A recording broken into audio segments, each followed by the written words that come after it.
this on? Can you hear me? I can hear you, Okay. yes. I didn't know if I was supposed to look at Larry or over here. Okay, good. You don't have, just ignore me, I'm just asking the questions. Okay. These are the people you want to answer to. Okay. Remember that you have 1.5 minutes per question. You will be signaled when there are 15 seconds to conclude your answer.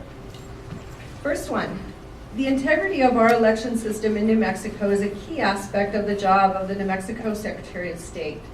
What is your view on the issue of voter fraud, and what will you do as Secretary of State to monitor or address it?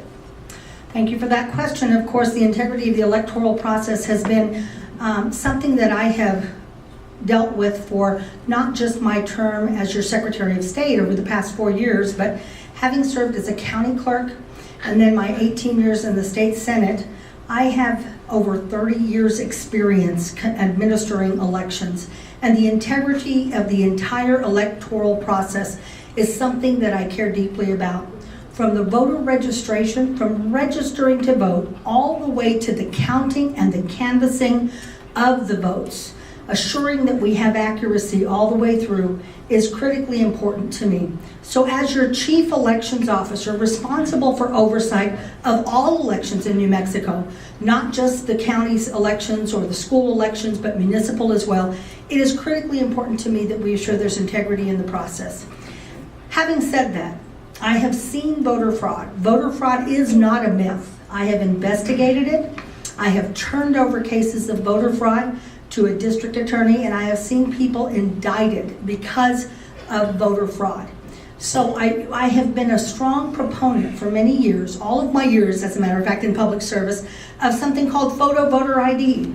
I believe that we should be required to show an ID when we go to vote in order to, again, instill in the process and ensure New Mexicans that your vote will count and count only once, and that we do not have someone who should not be voting in our elections. So integrity is critically important to me. Thank you. Thank you. New Mexico reportedly has many inactive, deceased, or otherwise invalid registrations on the active voter list. What is your view of this issue, and do you have a plan to address it? Yes, not only do I have a plan, but we implemented a plan when I came into office. When I came into office on January 3rd, 2011, I was the first Secretary of State to realize that there had been a memorandum of understanding in place since 2006. However, no Secretary of State had ever used it before. A memorandum that allowed my office to work with the Motor Vehicle Division Office to do a cross-check, if you will, of the voters in my database, 1.18 million registered voters, with the 1.8 million people in the database that MVD had. What we did was, we did a cross-check, but we continued even further. There's not enough time in a minute and a half to tell you what we found as a result of that cross-check, but I will tell you this. Moving forward after we conducted that cross-check, my elections director, along with my election staff, took it upon themselves to go above and beyond what the statute requires in our office to do. They began a process whereby we do the research and then we supply the county clerks in the 33 counties the information and documentation that they need to be able to remove deceased voters. I'm happy to report to you tonight that as a result of the work that they have done, we have seen at least 1,000, a little over 1,000 voters removed, deceased voters from the voter file. In addition to that, we continue working to clean up our voter file. And as I said, there just isn't enough time in a minute and a half to explain all of the processes we put in place, but it is critically important that that continue in order to have only those voters who are eligible to vote in our voter file. Thank you. Thank you. Do you support or oppose online and same-day voter registration in New Mexico? Please explain. Same-day registration, first of all, I'll address that. It's simply this. We don't require a voter ID when you register to vote. We don't require an ID when you go to vote at the polls. How can we allow something like same-day registration in our state, which means that if you live in Texas and you're a resident of Texas, you could easily drive into New Mexico or even from Arizona, Colorado, You could drive into New Mexico, register and vote on election day, and drive right on out of the state. There is nothing in place in New Mexico elections today that would prevent that from happening.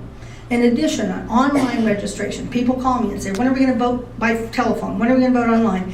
There are too many areas that have not been addressed as far as the secrecy of the ballot, the security of the entire system, that New Mexico is not ready for same-day registration or online registration. So I oppose those at this time. With technology moving the way it is, I understand that as I continue on in my next 4 years, we will be looking at other states and where they are going as far as same-day registration and online registration, but today we're not there.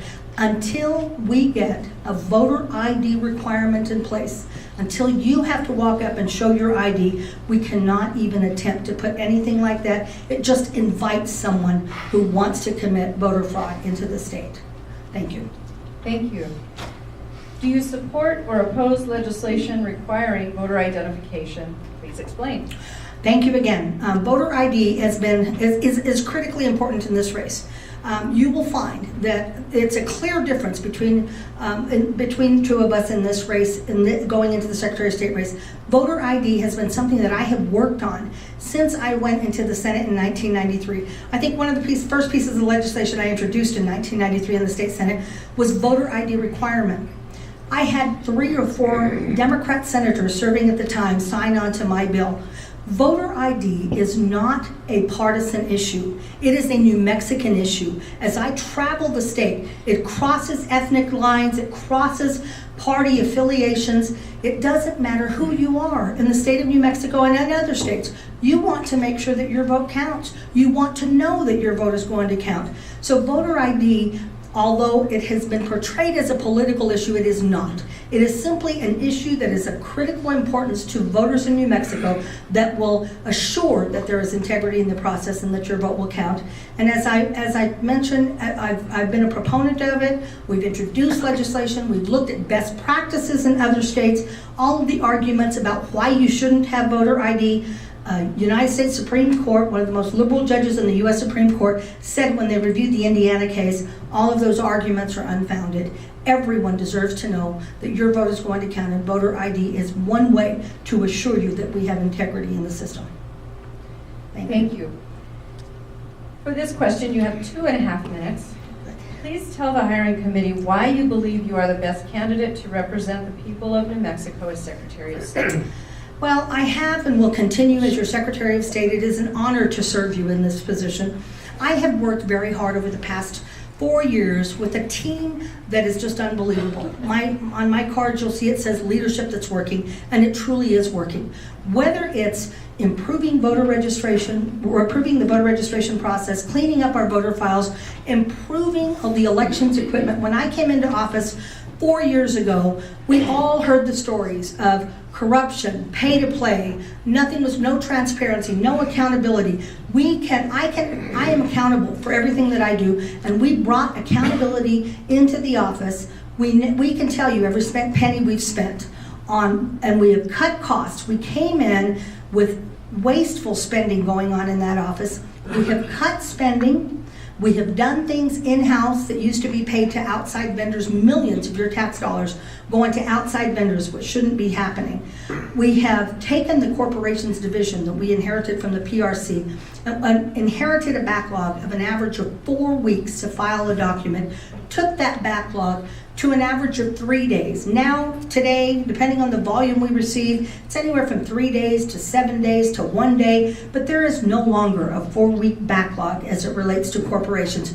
We have improved in every area of the office. So if you hear somebody say we're going to streamline the corporations division, it's been done. If you hear someone say we're going to modernize equipment, we have done it. We have taken customer service to a level that, as I travel the state, people thank me for the customer service that they receive when they come to the office. Efficiency, it's amazing how efficient the office has become since we came into office. And then again, cutting costs to you, the taxpayer, has been very important to me over the past 4 years. I will continue with the progress that we've made. We will continue working toward improvements not only in our voter registration system, but improving corporations. We plan to go online with our corporations filing in 2015. We plan to continue to improve the processes as it relates to elections. In election night reporting, we have brought that to we've made amazing changes in that, and we will see huge improvements going on November 4th this year in our election night reporting. So I could go on and on with the accomplishments and achievements that we've made, but I know I'm out of time, so I would appreciate your vote and your support to continue progress in the Secretary of State's office. Thank you. Ladies and gentlemen, Dianna Duran.